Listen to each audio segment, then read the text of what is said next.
Hi everyone, and welcome to the final part for the AI reviews all of the mixtapes and now my album. So we're going to go ahead with the same three AI bots that we've been using, which is ChatGPT, Gemini, and Grok. Alright, y'all ready for this? Let's do it. Okay, so we are back here with ChatGPT, and we're going to first say what we always say, which is, hello there. Hello there. Tell me about the rapper modern day poet. Still can't type right. From Sydney, Australia. Well, I found the album. That's good. Often shorted to MDP. Yes. Cool. Tell me about his album Long Days and Pleasant Nights. I don't know what these two pictures are, but okay. Album sister conscious back-end hip-hop, blah blah blah blah blah. Right. So, it has found me. It has found the album. For the first time in ChatGPT's history, it required assistance to find mixtape 1, 2, and 3, but it found the album pretty much straight away. So we're going to do what we have done in the past, which is ask it to write a review now. Same thing as always, follow the guidelines below to review the album. Make it fair, unbiased review, giving credit where credit is due, and speaking of its faults also. Don't be nice, be fair.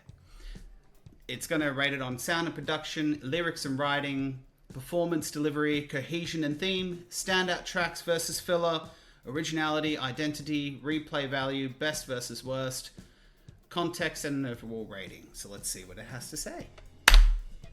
Alright, review of Long Days and Pleasant Nights by Modern Day Poet. Introspective underground hip-hop album that clearly values honesty and reflection over trend chasing. It's ambitious in structure, emotionally sincere, and occasionally genuinely compelling, but shows the limits of independent execution and a mixing, pacing, and vocal dynamic. Fair enough. It was this project had a lot more in-depth mixing, in-depth writing, and whatnot. It was my first album. So let's see what it has to say now. Sound and production. Lives in a mellow, soulful boom-bap space. A lot of beats use warm piano loops, vocal samples, laid-back drums, and reflective atmosphere. The strongest productions are Golden, Home, Strength, and Long Time Coming. The issue is consistency. Some beats fully realized, while others feel like placeholders or tight beats. Fair enough. The mix is one of the album's weakest areas, and this is something that a few people have actually said to me in the past. The vocals sometimes sit awkwardly in the mix. The mixes aren't terrible, but they rarely sound polished. Production supports the writing well because they're both focused on introspection rather than energy and spectacle. Lyrics and writing. This is the album's strongest category. He's clearly writing from a lived experience rather than trying to sound impressive. Spends a lot of time exploring, basically, life. The Workers album stands out because it captures everyday frustration. Yes, it does. Originality. The themes themselves aren't new. Conscious rap has covered these subjects for decades. That's fair enough. The album succeeds in its sincerity, grounded observations, emotional transparency, but struggles on cliches, predictable lines. Wordplay is solid but not elite. Storytelling is where a modern day poet narrows his focus onto specific feelings and moments instead of the broad keep pushing. 7.5 out of 10, not bad. Flows are competent throughout the album, but rarely surprising.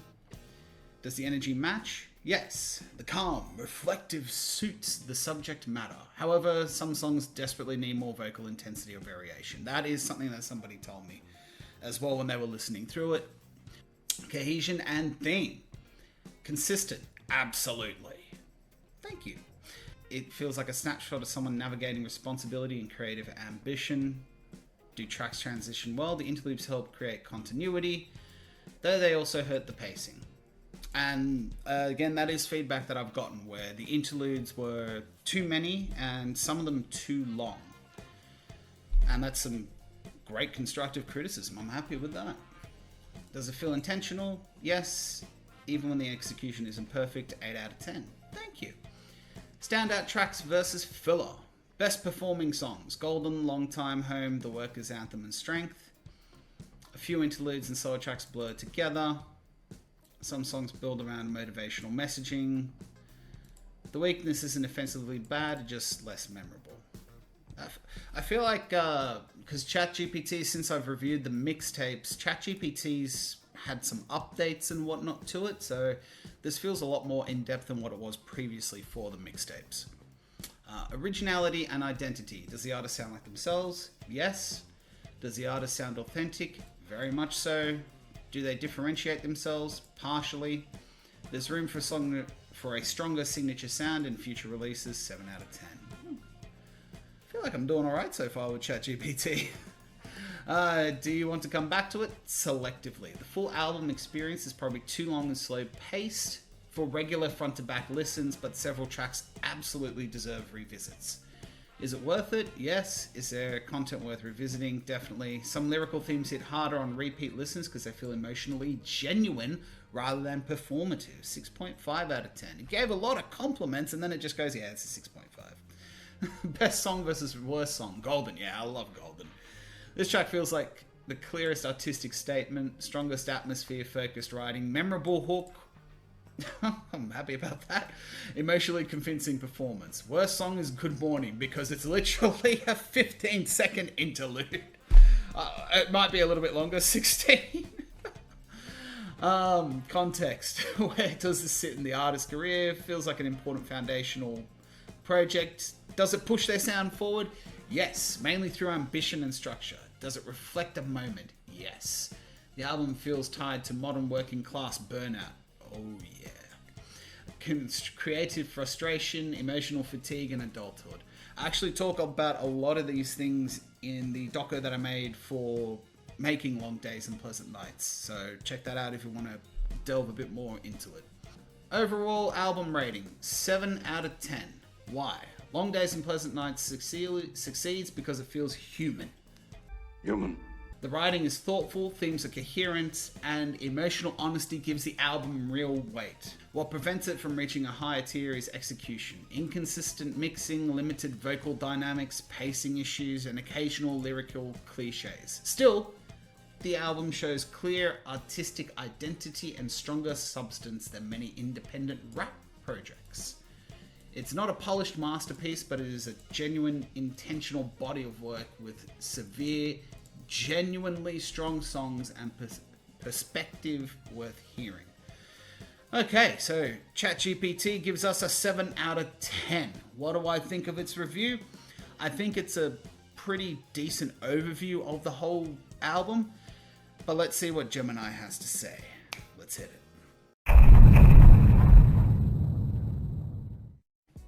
Okay, we are here with Gemini.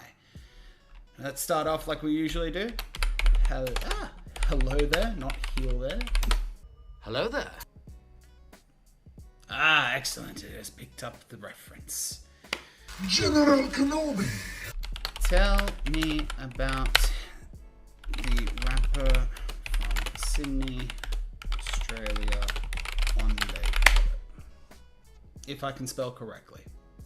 Okay, so Gemini can't even properly find me this time. I'm talking about Monday Poet, who released the album Long Days and Pleasant Nights. Often abbreviated, Long Days, April 15, 2023. If you're diving into the record, here's a quick refresher. The title itself is an infamous nod to Stephen King's The Dark Tower series. Wrong. Okay, Long Days and Pleasant Nights. My friend is my friend likes doing a lot of reading, and he said this to me one night when we were sitting at the back of a place that we were living, and he said, you know, Long Days and Pleasant Nights. Now, I had never read The Dark Tower, but I just thought to myself, that would be a great album title. And I ran with it, and then another person tells me, messages me and says, dude, is that a reference? I'm like, no, but I'll have a look at it, and turns out that's where it's from. So I was like, well, so be it. What is the track listing for the album? Okay, so it has found all the tracks. I might have forgot to put this in the ChatGPT thing, but I did this part as well, and I had to find everything and did it right. It's pulled up everything correctly. Fun fact, singer Dominique Douglas heavily anchors the back half of the record, appearing on 4 consecutive tracks. Yeah, that's true. We did all of her songs in one day as well, just recording it all one after the other, and we sat back, talked about it, and then went to the next song, and then the next song, and then the next song. Okay, so Gemini, we're going to ask you the same thing as we asked ChatGPT. Let's see what it has to say. Follow the guidelines below to review the album. Make it a fair, unbiased review, giving credit where credit is due. And speaking of its faults, also, don't be fair, be nice.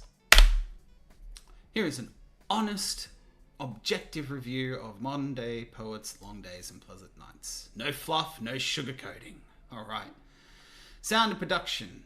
The sonic foundation of this project is heavily rooted in traditional boom bap laced with softer, melodic R&B pop crossover elements. The mix for an independent release is clean but safe. It lacks dynamic, high-budget punch.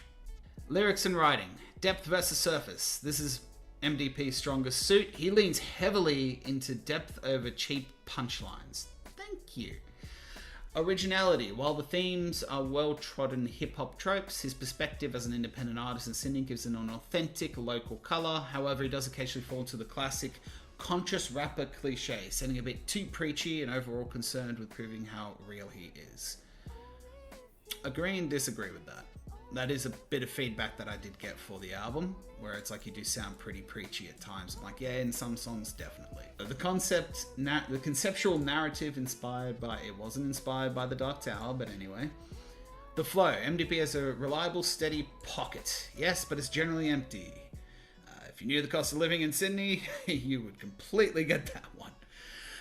Delivery energy. The delivery often lacks urgency, even on tracks meant to feel gritty or triumphant. His vocal tone can feel slightly monotone or restrained. The tone is highly consistent, perhaps to a fault. It maintains grounded, reflective atmosphere from start to finish. Cohesion and theme.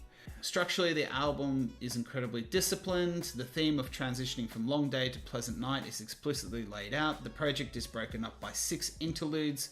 While they help bridge the moods, 6 interludes on a 19-track album is overkill. Yep, again, like I said in the previous part, that's a bit of feedback that I took on board.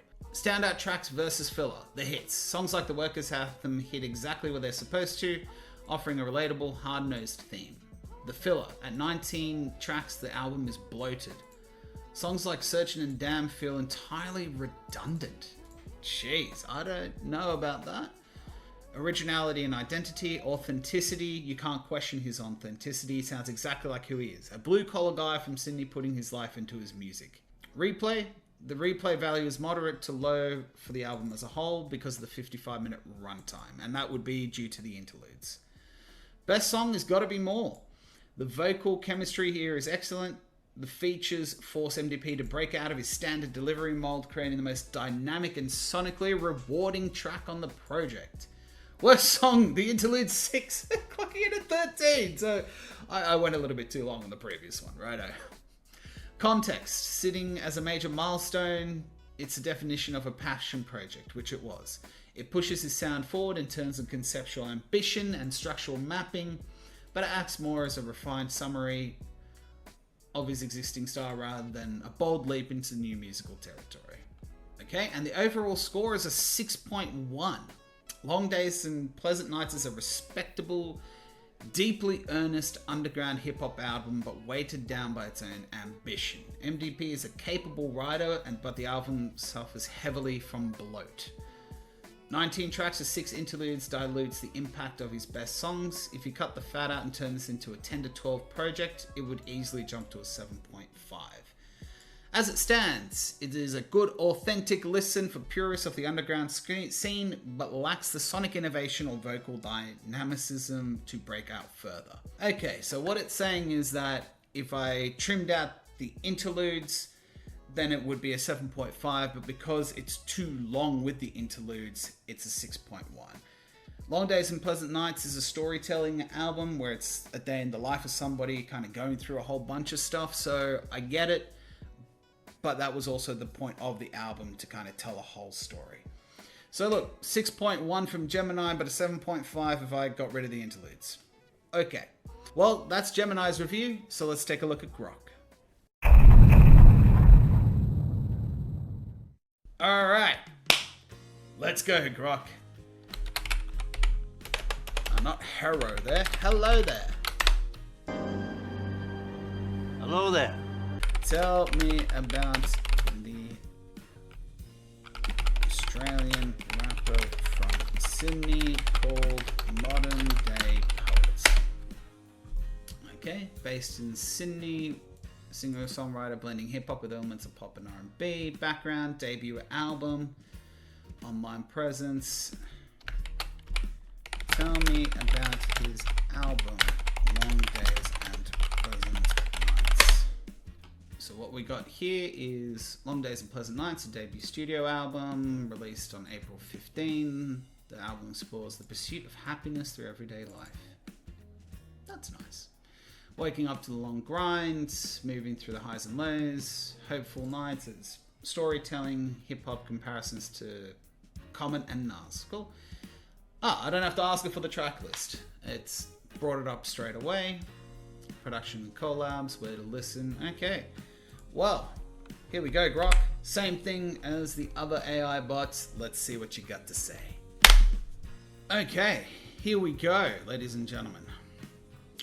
Number 1, sound and production. The production leans towards a soulful, live, instrumented hip-hop with R&B touches. Think warm keys, bass lines, and organic drums rather than heavy trap or boom bap dominance. That's a little bit different to what the other two bots said, where it leaned a bit more into the boom bap side. The mix is complete for an independent release, but not polished to major level standards. It matches the quality expected from a passionate do-it-yourself project with collaborators, but it lacks the crispness, depth or innovation that would make it stand out. Lyrics and writing. MDP prioritizes storytelling and conscious themes over flexing or trends. Depth is present in intent, but execution is often surface level or cliche heavy. Wordplay is straightforward with occasional clever moments, but rarely surprises or dazzles. Performance and delivery.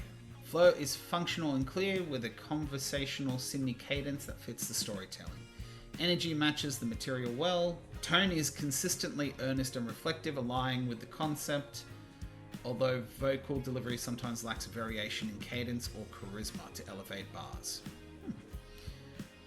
Cohesion and theme. The interludes create a clear day-to-night narrative arc, giving it intentional structure and conceptual strength. I like that it picks up on that. Transitions are mostly smooth and the mood stays consistent. Introspective, motivational, grounded in everyday Aussie working life. Yeah. It feels purposeful as a complete statement rather than a collection of singles. Standouts. The Workers' Anthem. Catchy hook, strong message, video energy, home, introspective highlight with a good feature work. Golden, Day by Day and a couple others have solid moments. Several interludes add atmosphere but pad runtime. And again, that's definitely a piece of criticism that I've taken on board for future projects. Some mid-album tracks blend together with similar mid-tempo vibes and themes. Not all of them are equal. Yeah. Originality and identity. MDP sounds authentic, like a real guy from Sydney processing life through hip-hop rather than chasing virality. It differentiates somewhat through local working class perspective and conceptual framing, but stylistically, it treads familiar conscious rap territory. Yeah, that's fair enough. Again, another piece of criticism that I got. Replay value. Moderate. The concept and stronger tracks invite occasional full listens or playlist ads, but the length, repetition, and uneven quality reduce long-term pull. It is more of a respectable debut than addictive classic. Best song, The Workers' Anthem. Hooks the message effectively and has the most immediate impact. Worse, some shorter interludes and lesser mid-album cuts feel like placeholders rather than essential songs. Fair enough. Context is a debut full-length album after 3 mixtapes. It represents a clear step up in ambition and polish for an independent artist. It captures a personal cultural moment of post-grind reflection and dream chasing. Overall ratings, a 6.2. It earns credit for its sincerity, thematic cohesion, and heartfelt independent effort from an authentic voice tackling real-life struggles. Faults include cliche writing, uneven production and mixing, and a lack of standout originality or replay punch that separates it from thousands of conscious rap projects. Solid for local fans or those into storytelling hip-hop. Worth a spin if the themes resonate, especially to support underground Sydney artist. Well, that's Grok's review, so let's see what they all have to say. Alright, so here's what they have to say. ChatGPT gave us a 7 out of 10. Gemini gave us a 6.1. Grok gave us a 6.2. I find it interesting with Gemini's review that it said it would be a 7.5 if you removed the interludes and narrowed it down to a 10 to 12 track album. Overall, my personal feelings are the album's on par with ChatGPT. I think it's about a 7 out of 10. I'm just a little bit biased. But there's definitely a lot of things that I did wrong in the pre-production, post-production. Again, the interludes where it's saying, yeah, they're a bit too long, too many of them. Definitely something that I take on board. And yeah, that's the reviews. Well, out of all of the AI chatbots, I feel like ChatGPT was definitely very generous with its reviews. I feel that Gemini had half an idea of what it was looking at, and I felt that Grok was probably the most accurate across the board. So out of all of them for the reviews of the mixtapes and the album, I would probably say that Grok's reviews have been the most accurate. And to celebrate, let's give it a little clap, shall we? To celebrate that, I'm going to get Grok to interview me. So stay tuned for the next video, and let's see what Grok says when it interviews Modern Day Poet.